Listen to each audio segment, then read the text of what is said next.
I'm Papa. I'm going to show you about my golf cart. Well, this is a used golf cart, a club car, and I can carry just about everything I need. Saws, hose, shovels, all kinds of equipment for landscaping and gardening and working in the orchard, trimming, pruning, cutting firewood. These various tumblers here can carry knives, markers, tools, scissors, scoops for scooping, hauling my fish food for the fish pond. Then we have in the back here, we have buckets that I can haul debris, fertilizers, seeds, anything you need to do landscaping and gardening. And it's perfect on the hilly terrain because whatever goes down must come back up to the house, especially if you have a hilly piece of property. And it sure does save on time, because you can scoot around the property whether you have half an acre or whether you have 10 acres, and you can hook a trailer on the back. You can pull sleds on the back to haul rocks, building materials, lumber. It's just a huge energy saver and a help saver. It doesn't take much gasoline. It's a gas cart, which I recommend over a electric cart. And you can buy used ones at golf courses when they're finished using their carts and getting new ones. That's where this one came from a country club. Why do you recommend an electric or a gas cart over an electric cart?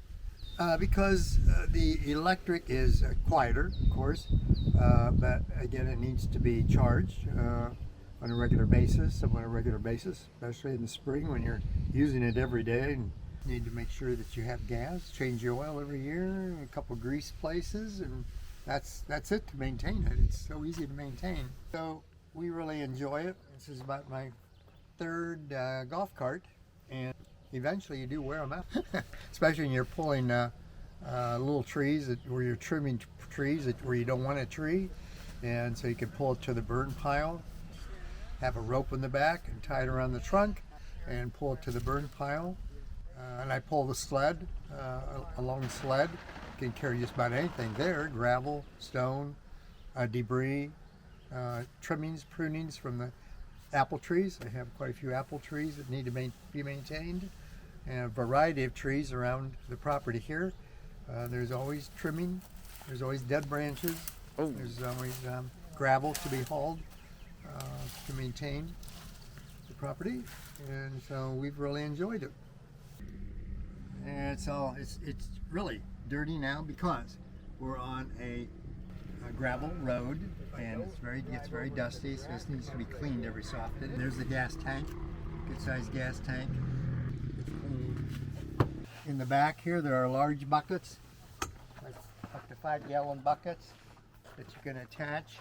She's gone for bucket storage everywhere. Correct, where the golf bag usually goes. You can haul all kinds of sticks for staking, especially for seedling trees. You place sticks in there and you can just overlap buckets, and these buckets can be used to haul just about anything you can put in a bucket. It's amazing what all you can haul with a setup like this. Flower pots, water, fertilizer, debris, hedge trimmers, loppers, pruners, padded seats. It's so comfortable. It's so comfortable to ride around the orchard. My grandchildren, almost all of them, I think I've learned how to drive a car, the golf cart. They start like when they're 4 or 5 years of age. And the safety of our driveway and our orchard and around the property, and they just have loved it. And so that's another big advantage to having a golf cart. Spruces, pines, deciduous trees, beeches, maples, weeping willows, redbud trees. They tend to grow together limb-wise, and they need to be pruned, so there's space for them all to exist and provide fruit. We have plums and apples mainly. I also have a little golf driving range where I can hit irons from the yard up into the orchard. We're gonna have a flag up there, and so I can use the golf cart to go pick up the balls and just sit there and stab it. Look for the next ball. Bunch of them up here.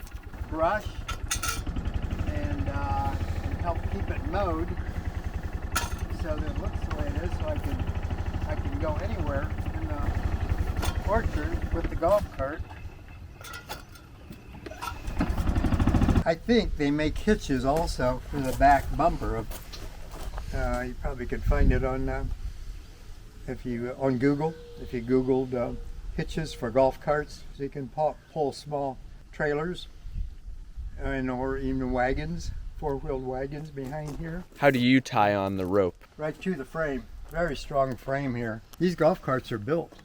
I mean, when you have two full sets of golf clubs here and two 250-pound men, women, whatever, on a golf cart, passengers, you've got a lot of weight there. They're built strong. That's why they almost last forever. They'll last as long as the engine will last.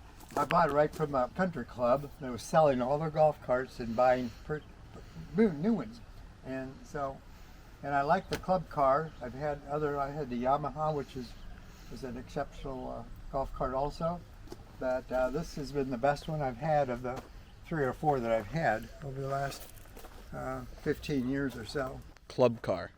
Yeah, it's called a club car. A lot of I think the Masters Golf Tournament uses club cars. You're not getting sponsored, are you? No. No sponsorship yet. No. I'm almost 83 years old, so I'm slowing down. I need all the help I can get. Shall we go down to the garden? Yeah. Okay. Right down. Sure. It is happy there. So what can you tell me about your garden setup here? Well, we took out the raised beds that we had, and this is my sit and have a iced tea or whatever with somebody. And around the circle here, I've got hollyhocks coming, and I planted mixed flowers all the way around here between the hollyhocks. So there will be a border around here that's 2 feet high or so. Oh, wow. And I planted roses at each of these arches. There's that one. And there's one over there at that arch. And there's one over here at this arch. You got roses at each arch, and those will grow up around? And right there at that arch coming in from that direction. And I'll train them to grow up over the archwork. How do you train a rose? It grows long, like here it's grown this since I put it in the ground. So I will have to put it through here as it gets longer and lace it in and out. I may have to tie it. And this is my strawberry patch. Strawberries? And these are my walking onions. Walking onions. And right now, they're growing their legs. Oh. And there will be a whole cluster of little tiny onions growing off the top of each of these stems. And when they get fully developed, they'll be so heavy that they'll lean over and fall in that direction, which is why you see some over there. Mm. That bird doesn't like us being here. We're too close to its nest. It's pretty loud. Go away, it's saying. Get out of here. Is that a red-winged blackbird? As soon as I get more strawberries, I have to make at least 2 or 3 batches of strawberry rhubarb jam. Yeah, you get a lot of rhubarb here. Yeah. And these, I got tomatoes everywhere. These are all tomatoes, and they're scattered at the corners and whatever. Anywhere there was room, you put Yes, tomatoes? Anywhere there was room. And now, what's this? The digging around the soil here. What is that for? We're gonna put a stone border around here. He's got a whole pile of rocks that he's collected up by the house under the dogwood trees. So we're gonna collect, and that's where I got those from. I can do a bucket at a time and bring them down here. Then he pours a puddle of quickcrete and pours a puddle all the way around there to set the bottom rock in. And then he keeps adding a little bit of quickcrete to add another rock and another rock till it gets up to about here. And then I will level all this dirt out. There's a hole over there you can see. So we'll put some of that dirt over there. Mm-hmm. And then I'll put a thick layer of straw over everything, and it rots down and creates a nice flat surface to walk on, and you don't get all that dirt and mud in your shoes.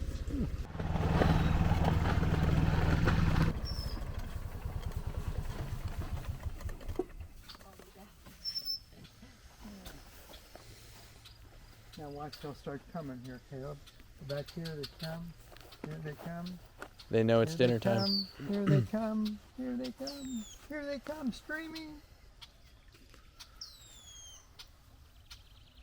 Oh. Watch them come now. They're searching. They're looking. They're coming from that direction. They're coming from in the reeds. They're going to town. Doing a lot of watering. To water this veggie garden every day. You're watering them on the hard setting. You don't want to give them a more gentle rain. Well, I got to get it over there. How about this for healthy rhubarb? Right? Those are massive. Yeah. It's the I biggest thought maybe I was rhubarb. hiding that barrel underneath him. I watered with this last night, so I put this on the floor there. And Right. then I can just dip water out while I'm sitting there and water flowers, Oh, there we plants go. and stuff. So Okay. and there, you just dip it like that, shift in, and pour. And the golf cart is so much more comfortable. It's so much easier to do with the golf cart. Now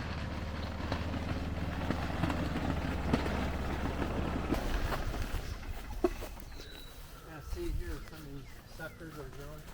If you just go right straight down, they break right off like that, straight down to the ground. What's your technique Because they're for tending to grow up toward the sky, toward the light when they grow.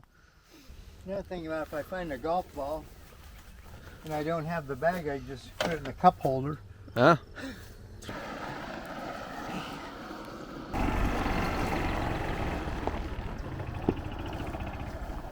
It'll go just about anywhere, up the hills. I mean, this one has a more powerful engine. And for several years, they put more powerful engines in golf carts. Probably 10 years ago, they just wouldn't make it up some of these hills, the older golf carts I had. So this one here will go anywhere.